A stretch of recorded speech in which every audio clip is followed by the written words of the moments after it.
Pascal Duprat, tout de suite. C'est le personnage en ce moment à la mode de la Ligue 1. Lui qui est venu à bout du PSG avec son équipe de Toulouse 2-0, c'était vendredi. Toulouse qui est 3e du classement. On se rappelle de son opération sauvetage en fin de saison dernière, de sa causerie marquante lors du dernier match remporté par les Toulousains. Et Pascal Duprat qui a pris la mesure également de sa portée médiatique que l'on voit partout. Hein. Il a fait à peu près toutes les émissions d'RMC par exemple. C'est dire si on le voit à peu près partout.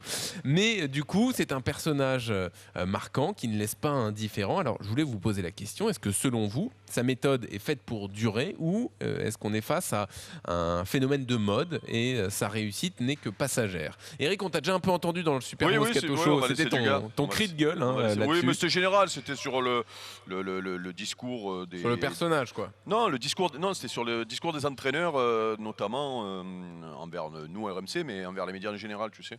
Donc bon, Duprat était dans le groupe, bien sûr, voilà. Donc j'ai... Vas-y, Dugas, vas-y.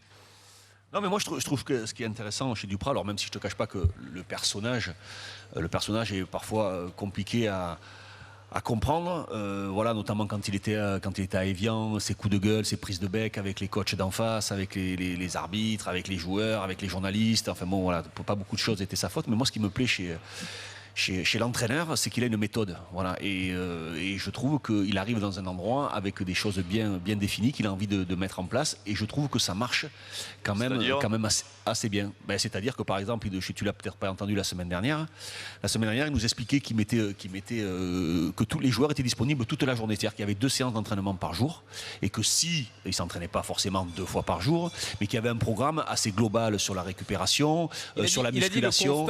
Il a dit les joueurs, voilà, il trouve que les joueurs français, globalement, ne travaillent pas assez, et que dans le football, on est peut-être un des sports qui travaille le moins, comparé à tous les autres sports qui peuvent exister, notamment ceux qui vont au JO, mais bon, tous les autres sports. Et tu prends l'exemple du rugby, par exemple, aussi, où les mecs, toute la journée, ils sont au centre d'entraînement avec de la muscu, avec des vidéos, avec des entraînements, avec de la tactique, avec de la technique, avec un entraînement individualisé. Enfin bon, voilà. Et je trouve que ça, c'est une vraie, entre guillemets, même pas entre guillemets, mais révolution. Je trouve que c'est quelque chose de nouveau, et je trouve que c'est très, très vrai.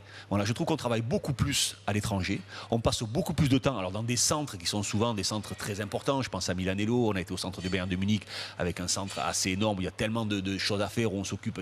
Voilà, il y a des physios, il y a des grands centres de muscu, des grandes salles de muscu. Il y a tout un tas de choses importantes. Milanello, au Real Madrid, pareil. Enfin bon, voilà, faut comparer ce qui est comparable. Mais je trouve que dans cette idée-là de dire que les joueurs ne travaillent pas assez, je trouve que ça c'est plutôt une bonne chose, et je trouve que ça va dans le bon sens. Alors après, te dire que sa méthode va durer, je n'en sais rien. Voilà, il est sur une bonne dynamique. Plus on continue dans la dynamique, plus on se rapproche de l'effet inverse. Forcément, c'est la loi des séries. Même quand les choses ne vont pas, au bout d'un moment, le jour va revenir et les choses vont se passer mieux. Donc au bout d'un moment, ça se passera beaucoup moins bien. Mais j'aime l'idée qu'il ait une méthode. Après, dans ses réactions, dans ses conférences de presse, dans son côté médiatique et personnage du football, je le trouve un petit peu fatigant. Mais je le suis moi aussi fatigant. Des fois, je me fatigue moi tout seul. Alors, c'est dire si lui doit me fatiguer un petit peu également. Je te confirme. Voilà ce que j'en pense.